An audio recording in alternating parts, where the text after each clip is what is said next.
हमारे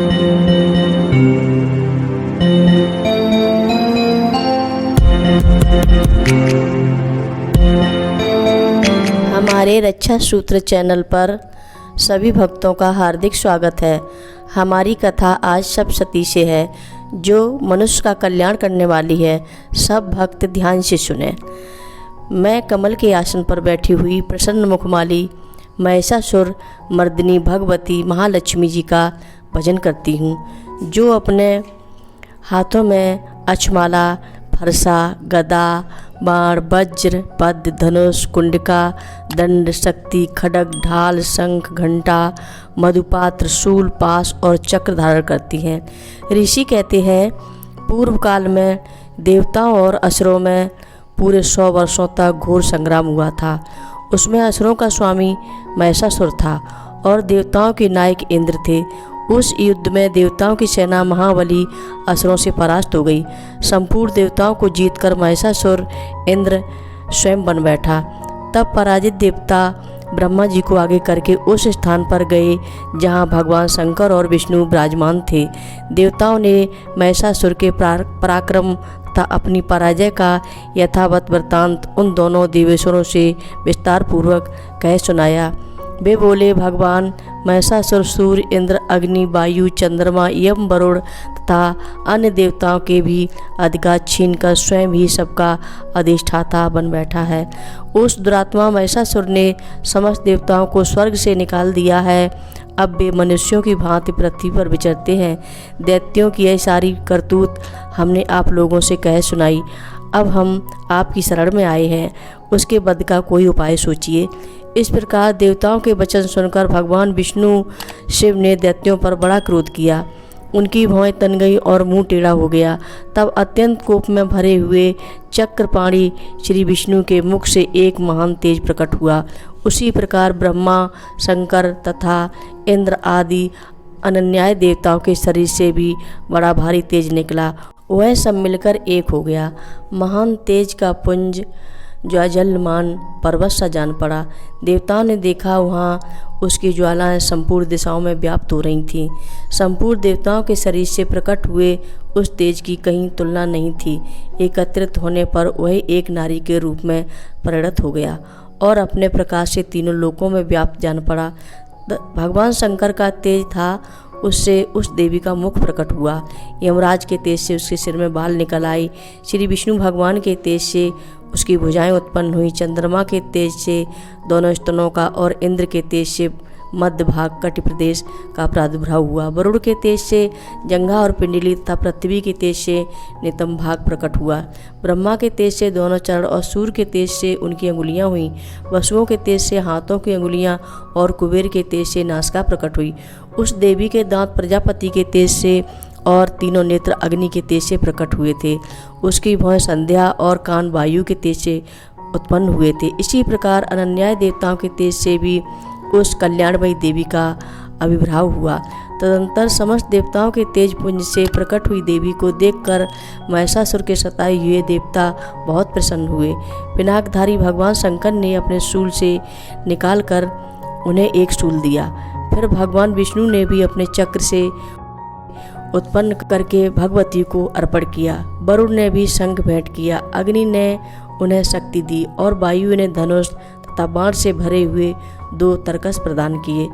सैकड़ों नेत्रों वाले देवराज इंद्र ने अपने वज्र से वज्र उत्पन्न करके दिया और ऐरावत हाथी से उतारकर एक घंटा प्रदान किया।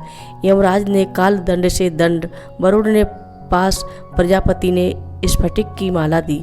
ब्रह्मा जी ने कमंडलू भेंट किया। सूर्य ने देवी के समस्त रोम में अपनी किरणों का तेज भर दिया। काल ने उन्हें चमकती हुई ढाल और तलवार दी। क्षीर समुद्र ने उज्ज्वल हार तथा कभी जीर्ण न होने वाले 2 दिव्य वस्त्र दिए तथा साथ ही उन्होंने दिव्य चूड़ामणि, 2 कुंडल, कड़े, उज्ज्वल अर्धचंद्र, सब बाहों के लिए केयूर, दोनों चरणों के लिए निर्मल नुपुर, गले की सुंदर हसली और सब अंगुलियों में पहनने के लिए रत्नों की बनी अंगूठियां भी दी। विश्वकर्मा ने उन्हें अत्यंत निर्मल फरसा भेंट किया। साथ ही अनेक प्रकार के अस्त्र और अभेद्य कवच दिए। इनके सिवा मस्तक और वक्ष स्थल पर धारण करने के लिए कभी न कुम्हलाने वाले कमलों की मालाएं दी। जलनिधि ने उन्हें सुंदर कमल का फूल भेंट किया। हिमालय ने सवारी के लिए सिंह तथा भांति भांति के रत्न समर्पित किए। धनायच कुबेर ने मधु से भरा पान पात्र दिया। तथा संपूर्ण नागों के राजा शेष ने, जो इस पृथ्वी को धारण करते हैं, उन्हें बहुमूल्य मणियों से विभूषित नागहार भेंट दिया। इसी प्रकार अन्य देवताओं ने भी आभूषण और अस्त्र शस्त्र देकर देवी का सम्मान किया। तत्पश्चात उन्होंने बारंबार अट्टहास पूर्वक उच्च स्वर से गर्जना की। उनके भयंकर नाद से संपूर्ण आकाश गूंज उठा। देवी का वह अत्यंत उच्च स्वर से किया हुआ सिंहनाद कहीं समा न सका। आकाश उनके सामने लघु प्रतीत होने लगा। उससे बड़े जोर से ध्वनि हुई, जिससे संपूर्ण विश्व में हलचल मच गई। समुद्र कांप उठे, पृथ्वी डोलने लगी और समस्त पर्वत हिलने लगे। उस समय देवताओं ने अत्यंत प्रसन्नता के साथ सिंह वाहिनी भवानी से कहा, देवी तुम्हारी जय हो। साथ ही महर्षियों ने भक्ति भाव से विनम्र होकर उनका स्तुति किया। संपूर्ण त्रिलोकी को क्षोभग्रस्त देख दैत्यगण अपनी समस्त सेना को कवच आदि से सुसज्जित कर हाथ में हथियार ले सहसा उठकर खड़ा हो गया। उस समय महिषासुर ने बड़े क्रोध में आकर कहा, यह क्या हो रहा है। फिर वह संपूर्ण असुरों से घिर कर उस सिंहनाद की ओर लक्ष्य करके दौड़ा और आगे पहुंचकर उसने देवी को देखा, जो अपनी प्रभा से तीनों लोकों को प्रकाशित कर रही थीं। उनके चरणों के भार से पृथ्वी दबी जा रही थी। माथे के मुकुट से आकाश में रेखा खिंच रही थी। तब वे अपने धनुष की टंकार से सातों पातालों को क्षुब्ध किए देती थी। देवी अपनी हजारों भुजाओं से संपूर्ण दिशाओं को आच्छादित करके खड़ी थी। तदंतर उनके साथ दैत्यों का युद्ध छिड़ गया। नाना प्रकार के अस्त्र शस्त्रों से प्रहार से संपूर्ण दिशाएं उद्भासित होने लगीं। चिच्छुर नामक महान असुर महिषासुर का सेना नायक था। वह देवी के साथ युद्ध करने लगा। अत्यंत दैत्यों की चतुरंगड़ी सेना साथ लेकर चामर भी लड़ने लगा। 60,000 रथियों के साथ आकर उदग्ग नामक महादैत्य ने लोहा लिया। 1 करोड़ रथियों को साथ लेकर महानु नामक दैत्य युद्ध करने लगा, जिसके रोए तलवार के समान तीखे थे। वह अश्लोमा नामक महादैत्य 5 करोड़ रथी सैनिकों सहित युद्ध में आ डटा। 60 लाख रथियों से घिरा हुआ बाष्कल नामक दैत्य भी उस युद्ध भूमि में लड़ने लगा। पारवारित नामक राक्षस हाथी पर सवार और घुड़सवारों से अनेक दलों तथा करोड़ रथियों की सेना लेकर युद्ध करने लगा। बिडाल नामक दैत्य 5 अरब रथियों से घिर कर लोहा लेने लगा। इनके अतिरिक्त और भी हजारों दैत्य रथ, हाथी और घोड़ों की सेना साथ लेकर वहां देवी के साथ युद्ध करने लगे।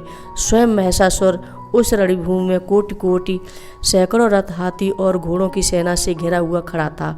वे दैत्य देवी के साथ तोमर, भिंदपाल, शक्ति, मूसल, खड़ग, परशु और पट्टिस आदि अस्त्र शस्त्रों का प्रहार करते हुए युद्ध कर रहे थे। कुछ दैत्यों ने उन पर शक्ति का प्रहार किया, कुछ लोगों ने पास फेंके तथा कुछ दूसरे दैत्यों ने खड़ग प्रहार करके देवी को मार डालने का उद्योग किया। देवी ने भी क्रोध में भरकर खेल खेल में ही अपने अस्त्र शस्त्रों की वर्षा करके दैत्यों के वे समस्त अस्त्र शस्त्र काट डाले। उनके मुख पर परिश्रम या थकावट का रंच मात्र भी चिन्ह नहीं था।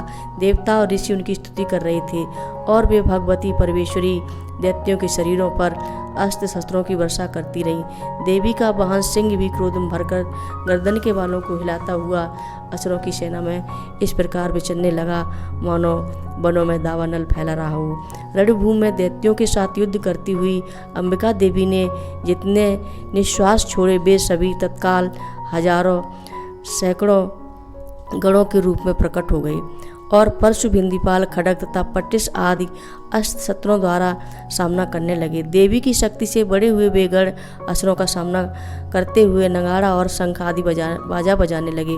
उस संग्राम महोत्सव में कितने ही गण मृदंग बाजा बजा रहे थे। तदंतर देवी ने त्रिशूल से, गदा से, शक्ति की वर्षा से और खड़ग आदि से सैकड़ों महादैत्यों का संहार कर डाला। कितनों को घंटे के भयंकर नाद से मूर्छित करके मार गिराया। हमारी कथा आपको अच्छी लगी हो तो हमारे चैनल को अवश्य सब्सक्राइब करें और शेयर करें, लाइक करें। नमस्कार।